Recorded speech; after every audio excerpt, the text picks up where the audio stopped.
السلام عليكم ورحمة الله وبركاته. isku soo noqod wanaagsan. Waxaan doonaynaa maantadan inaynu sii gud galno 10 aad muhiim u ah lana socdo 10keeni maadada medical pathology-ga. Waxa uu noqon doonaa 10keeni saddexaad aynu koorsada tani ka bixin doono.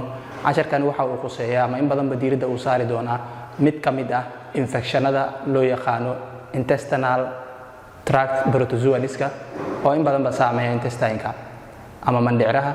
Haddaba marka waxaynu baran doonaa nooc kamid ah noocaas inuu wuxuu noqon doonaa antimeba. 10kan intaynu ku guda jirno qodobada aynu ku baran doono waxa uu noqon doonaa midka koowaad inaynu barano introduction ku saabsan antimeba, noocyada uu kala baxo inaynu wax badan ka sheegno, life cycle-kiisa inaynu bayaanino, kadibna aynu u gudubno nooca ugu caansan marka laga hadlayo noocyadiisa oo inta badan diirada ku saari doono kaas oo loo yaqaano antimeba histolytica. ilaa dhamaadka 10kan waxaan rajayn doonaa inaad la gaari doontiin insha Allah.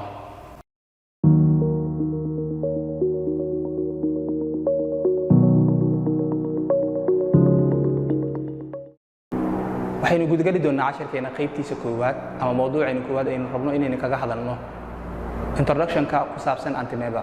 Antimeba markaynu ka hadalno waa mid kamid ah infectionada saameeya mandhicrada ama intestineka. waxa uu sanadkii adduunweynuhu ka saameeya infectionka noocan ahi 50 milyan oo ruux sanadiiba. haddaynu ka hadalno life cycle-ka markani life cycle-kiisu wuxuu ka koobnaan doonaa sida 10keeni horeba aynu ku soo bayaanay. haddii aadan daawanin waxaan ka codsanayaa in qaybta playlist-ga aad tagtid aan dib u soo daawatid. waxa uu inta badan aynu ku bayaaninay ama in badan ba kaga hadalnay waxyaabaha ama life cycle-ada ay kala yeelan karaan nematology-ga ama metazoa iyo protozoa aan dhahno. metazoa iyo protozoa life cycle-kooda way sheegnay. midkaasi protozoa waxa uu yeelan karaa ama cyst ama trophozoite.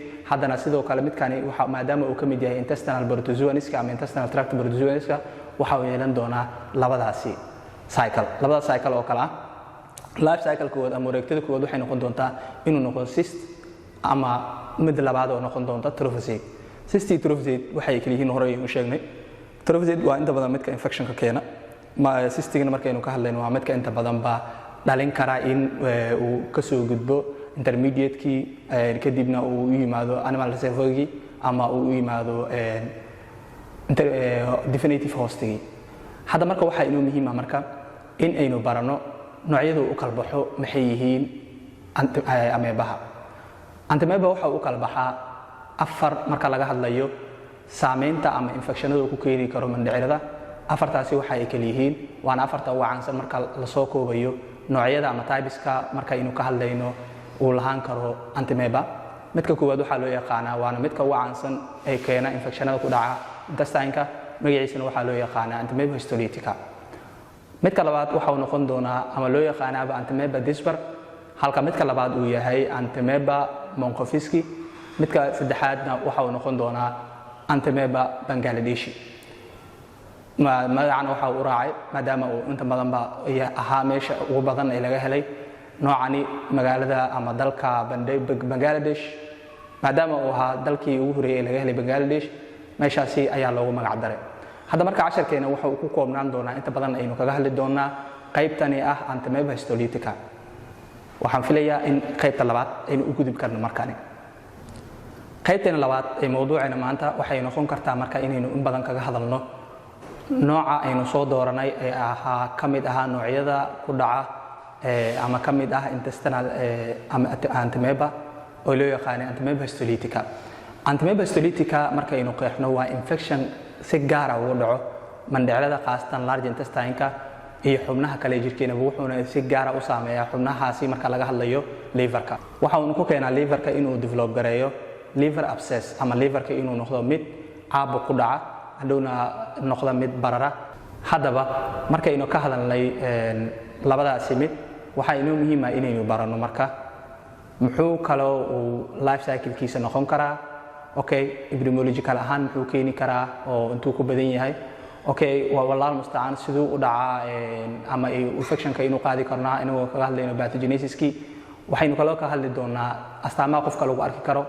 waxaynu kaloo inta badan ka hadli doonaa isla qaybtan ay kaga hadli doonaa daaweyntii iyo ka hortagii loo sameyn lahaa marka la arko in antimeba histolytica qofkani ay ku dhacday ama bulshadii looga cabsi qabo inay ku noqoto outbreak.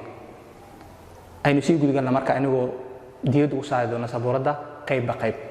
qaybta ugu horeysa aynu ku horeyn doono waxay noqon doontaa marka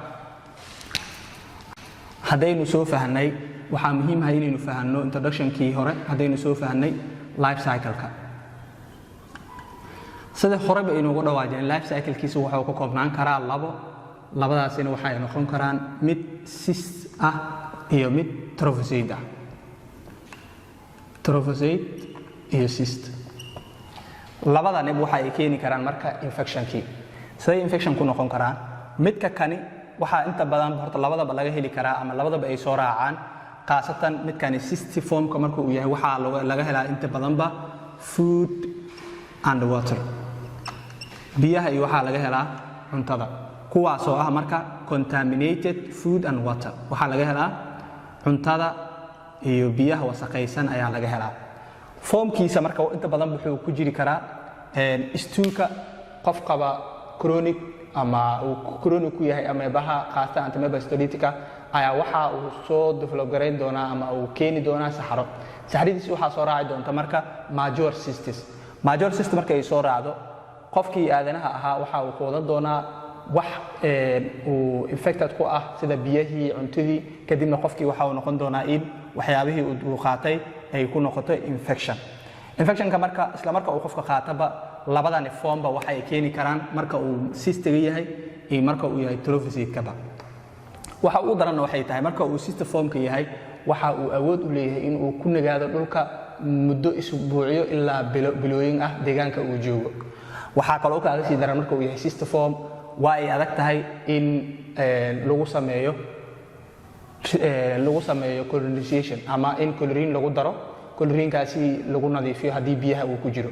kaliya waxaa lagu samayn karaa biyihii infiltration lagu sameeyo ama la karkariyo sidaasi kaliya ayuu ku dhiman karaa.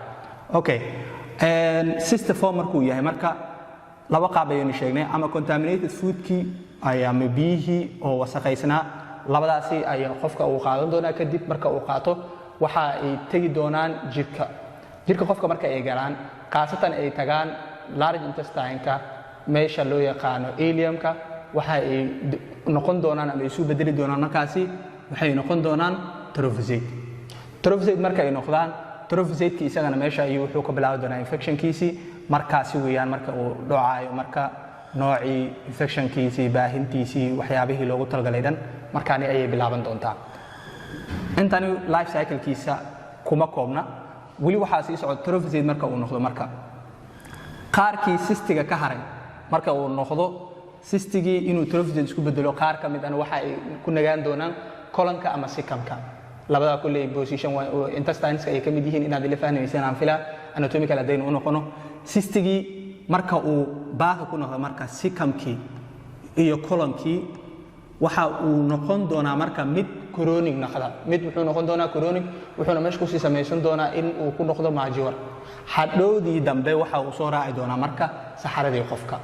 labadaani qaabba marka qaabka hore aynu sheegnay food and water contaminated iyo midka kale aynu sheegnay oo ahaa hadda wuxuu ahaa hadaynu qaldanayn markaynu ka hadlaynay major cystic from stool waa waxyaabaha ugu badan ee keeni kara marka laga hadlayo life cycle-kii. okay waxaa kaloo soo raaca fecal oral transmission. fecal oral transmission kan waxa ay tahay waa marka laga hadlayo modern sexual intercourse-ga ee hadda jiro ah in xubnihii taranka lala aado afka waxa ay keeni kartaa marka qofka uu si toos ah ama si ula kaca uu la aado afkiisa xubintii taranka qaasatan qaybta dambe waxa ay keeni doontaa in qofkii uu develop gareeyo ama uu baqaataba cystiga noocan uu soo gudbo. trophozoite markuu noqdo marka isagana stoolka ayuu soo raaci doonaa wuxuu soo raaci doonaa stoolkii isagoo wali wuxuu imaan doonaa qaab diarrheal ah wuxuu imaan doonaa diarrheal stoolka ayuu soo raaci doonaa sababtoo trophozoite state markuu noqdo waxa inta badan la arki doonaa ama clinical symptoms kala arki doonaa waxa kamid ah inuu noqdo in diarrhea ay timaado. midkani diarrhea ma lahan waxaana laga helaa bisiisaba diarrhea ama waxa laga helaa bisiisaba non diarrheal stool saxarada aan lahayn wax shuban ah ayaa inta badan laga helaa. waxaan filayaa marka in qaybtani life cycle-ka wax kooban aad ka fahamtay haddii ay kugu adag tahay waxoogaho aad fahmi weysin sawirka soo xiga ayaynu isagoo cod ahaan kuugu sharxi doonaa si fiican ila soo